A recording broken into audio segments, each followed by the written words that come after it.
Hello everyone. In this video, I'm going to show you how to solve the second soil compaction example. This is very similar to the in-class example 1. So I highly recommend you try your best, solve the problem by yourself, and then watch this video and check for the answer keys. Alright? I would like to have your problem statement with you.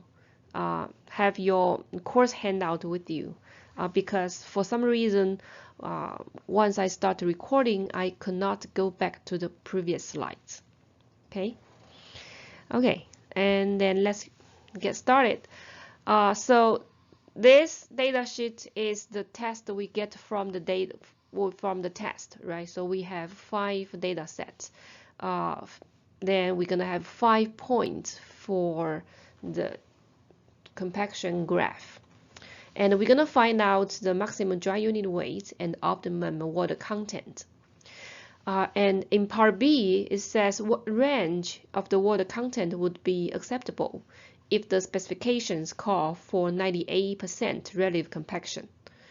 And the water content should be dry of optimum, right? So remember in the lecture, we said if you don't want the soil to be pumpy, then we want it compact, dry of the optimum. That way we can achieve high density and high strength.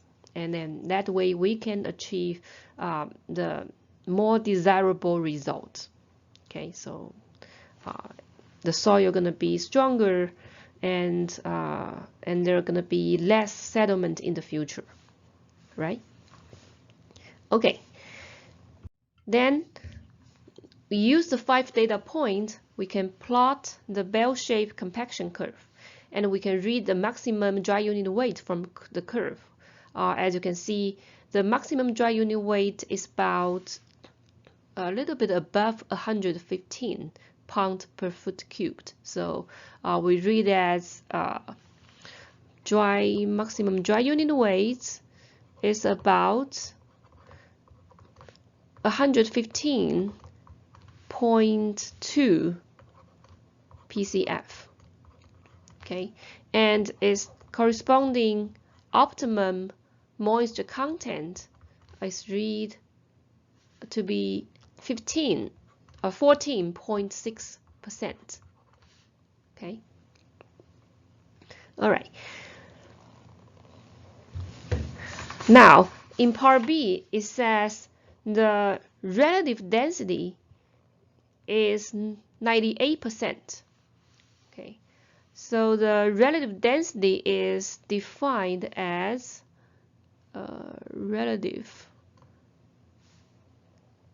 density or relative compaction. So is the field dry unit weight, right, divided by the lab maximum dry unit weight, which is going to be this one, right? So that means I know my lab maximum dry unit weight and my relative density, and I will be able to get my field dry unit weight or my required field dry unit weight.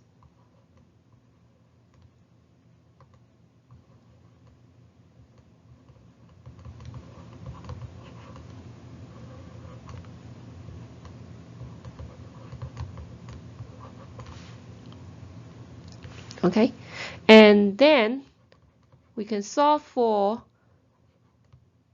the field dry unit weight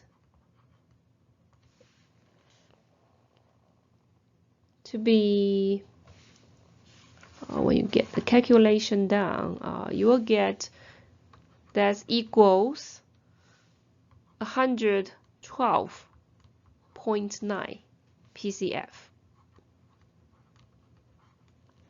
Okay, so it's approximately right below.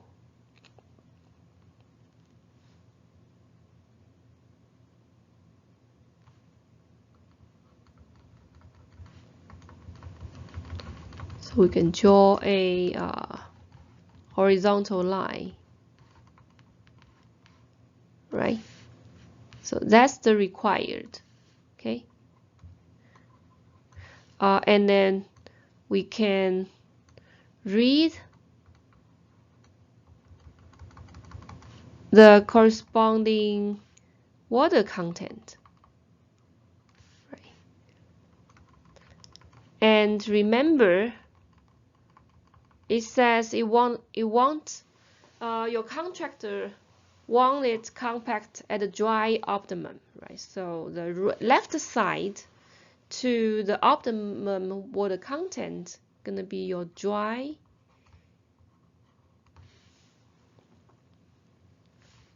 side, right? So, and we want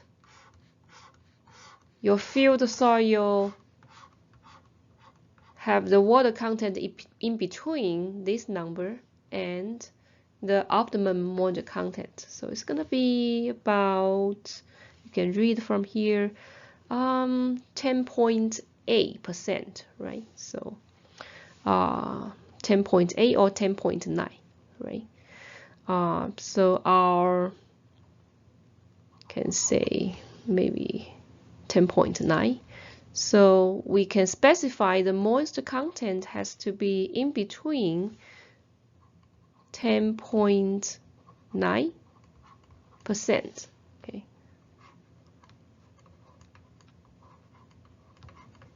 to the optimum moisture content. That's going to be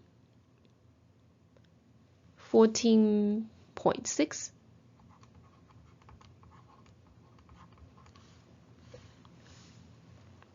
All right, so we get the field specification, right? So we have to compact it to a dry unit weight at least 112.9 PCF with the moisture content in between 10.9% to 14.6%. Okay, now let's continue our part C. In part C, it says, what is the maximum saturation level achieved during compaction tests that were performed? And GS is 2.7. Okay, so if you look back the problem statement, the data sheet, you will see the maximum water content is 20%. Okay. The last data point, right? And we want to know the saturation level, maximum. So this one gonna have its maximum saturation level, right? And its corresponding dry unit weight is gonna be 109 PCF. Okay. And we want to solve for S. We want to estimate S. We need to find degree of saturation. Okay. So I don't want to bother to find the derived equations. So I just want to use the basic equations, basic concept to solve the problems with the three-phase diagram, right? Okay, so we have that and that. We need to find that. So none of them are related to the actual volume and the weight. So in that case, I can just assume, right? We know the dry unit weight, and the definition of the dry unit weight is the weight of the solid over total volume, right? To find S, I need to assume. So in this case, I just assume the total volumes equals to 1. Okay, so say probably 1 cubic foot. Okay. Then we can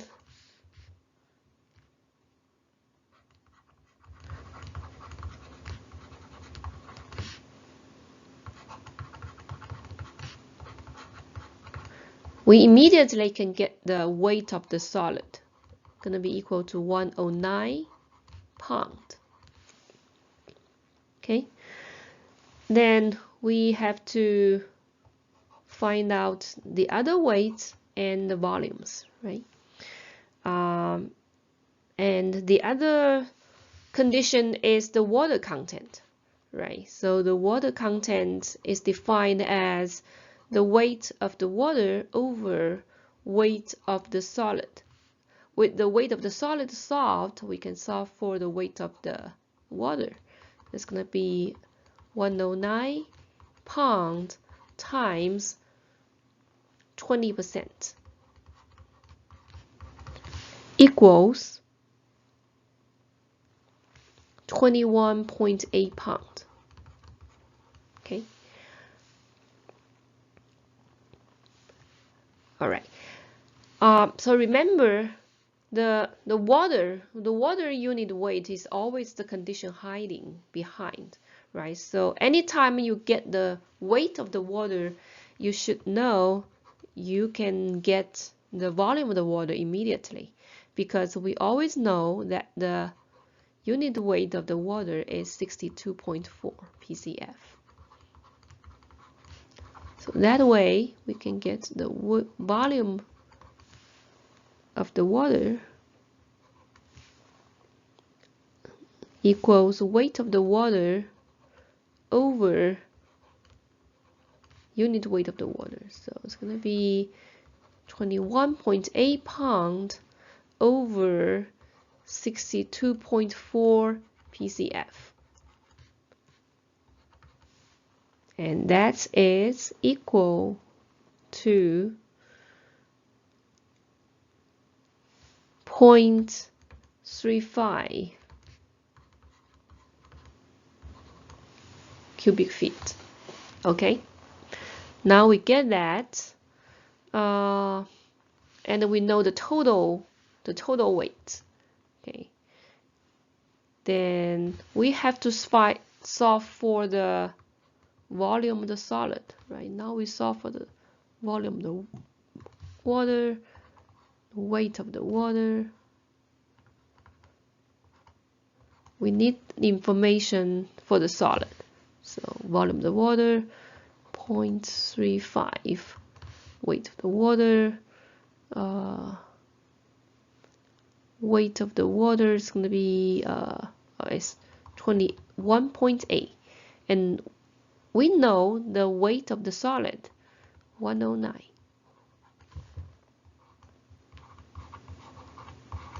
Okay, and see what other conditions we haven't used yet. Right, you're right. Specific gravity is the one we haven't used yet. And we always know that specific gravity is the unit weight of the solid to unit weight of the water ratio.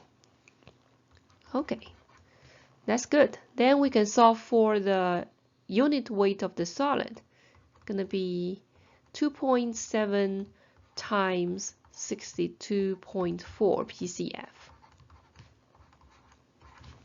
And we can find that is equals 168.48 PCF. Right? Okay, so we know the unit weight of the solid, and we know the weight of the solid. Then we can solve for the volume, right? Gamma S equals the weight of the solid over the volume of the solid. So that way we can solve for Vs equals Ws over gamma S. And Ws equals 109 and over 168.48 PCF.